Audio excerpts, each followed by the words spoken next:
তেঁতুল গাছের মগডালে বসে মিষ্টি খাচ্ছেন এক গৃহবধূ।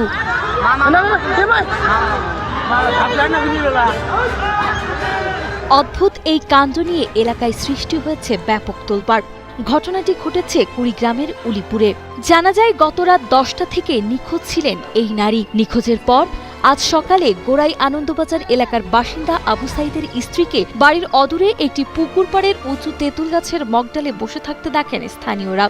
প্রত্যক্ষদর্শীরা জানান সাত সকালে ওই নারী গাছের মগডালে বসে আপন মনে মিষ্টি খাচ্ছিলেন। এমনকি তার ছেলে উদ্ধারের জন্য গাছে ওঠার চেষ্টা করলে তিনি ওপর থেকে তাকে মিষ্টি পাঠিয়ে দেন।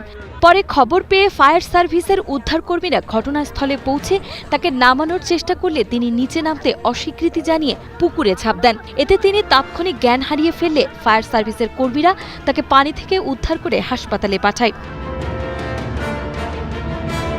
মাঝরাতে ওই নারী কিভাবে বিশালাকার ওই মগডালে উঠলেন এবং সেখানে মিষ্টি বা কোথায় পেলেন, এমন সব রহস্যময় প্রশ্নে এখন লোকমুখে নানা গুঞ্জন ছড়িয়ে পড়েছে।